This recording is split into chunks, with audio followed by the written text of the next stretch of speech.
১৯ March ১৯৯১ বাংলাদেশের রাজনৈতিক ইতিহাসে এক অবিস্মরণীয় দিন। জননন্দিত নেত্রী বেগম খালেদা জিয়ার জীবনে এটি এক ঐতিহাসিক সাফল্যের মুহূর্ত। একদা যিনি ছিলেন সাধারণ গৃহবধূ, তিনিই সেদিন হয়ে উঠলেন গণপ্রজাতন্ত্রী বাংলাদেশ সরকারের প্রধানমন্ত্রী। সরকারি ঘোষণা আসে ঠিক সন্ধ্যায়। বেগম খালেদা জিয়া হচ্ছেন দেশের প্রথম মহিলা প্রধানমন্ত্রী, মুসলিম বিশ্বের দ্বিতীয় মহিলা প্রধানমন্ত্রী এবং বিশ্বের ষষ্ঠ মহিলা প্রধানমন্ত্রী। সেই মুহূর্ত থেকেই শুরু হয় তার রাষ্ট্রীয় দায়িত্ব পালনের যাত্রা। রাজপথে যে সংগ্রাম তিনি এত বছর করেছেন, এবার তার ফলাফল নিয়ে তিনি এলেন রাষ্ট্র ক্ষমতার শীর্ষে।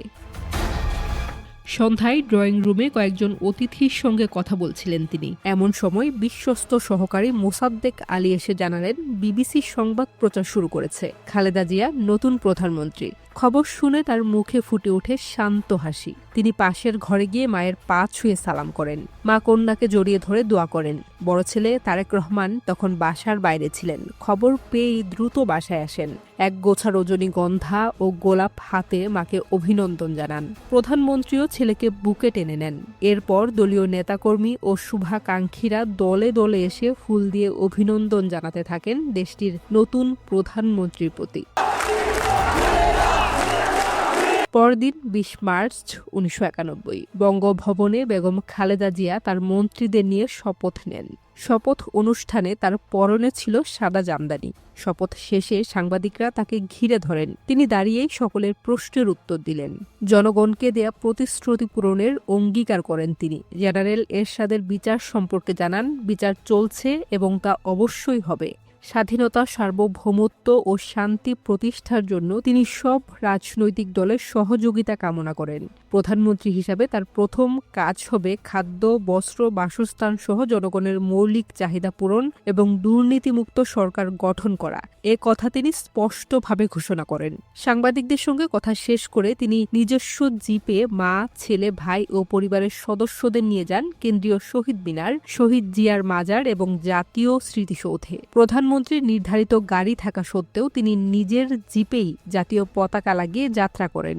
এটি একটি ব্যতিক্রমী মুহূর্ত।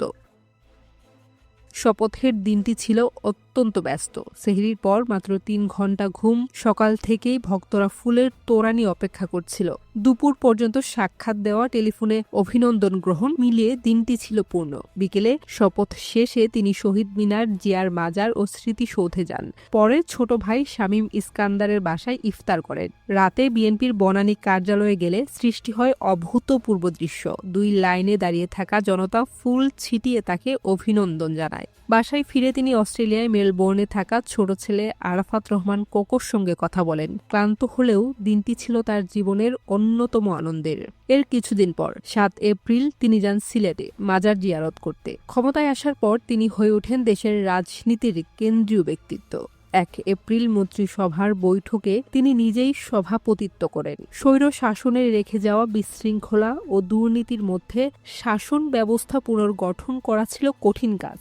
ব্যাংকিং সেক্টরে লুটপাট, আর্থিক অনিয়ম ও শিল্পের পতনের মাঝে তিনি নিয়ম শৃঙ্খলা ফিরিয়ে আনার চেষ্টা করেন। খেলাপি ঋণ গ্রহীতাদের তালিকা প্রকাশ করেন, গণমুখী বাজেট ও শিল্পনীতি গ্রহণ করেন, শিল্প বিনিয়োগ বাড়িয়ে কর্মসংস্থান সৃষ্টির উদ্যোগ নেন। সীমিত সম্পদেও তিনি চেষ্টা করেন একটি অর্থবহ পরিবর্তন আনতে। ১৯৯১ সালের ২৯ এপ্রিল প্রধানমন্ত্রীত্বের মাত্র ৩৯ দিনের মাথায় বাংলাদেশে আঘাত হানে শতাব্দীর ভয়াবহতম ঘূর্ণিঝড়। লক্ষাধিক মানুষের মৃত্যু, কোটি কোটি টাকার ক্ষতি। নবীন প্রধানমন্ত্রী খালেদা জিয়া মন্ত্রিসভাকে নিয়ে ঝাঁপিয়ে পড়েন ত্রাণ তৎপরতায়। দলীয় রাজনীতি থেকে উদ্ধার করে তিনি ত্রাণ কার্যক্রমকে সম্পূর্ণ রাষ্ট্রীয় দায়িত্ব হিসেবে পরিচালনা করেন।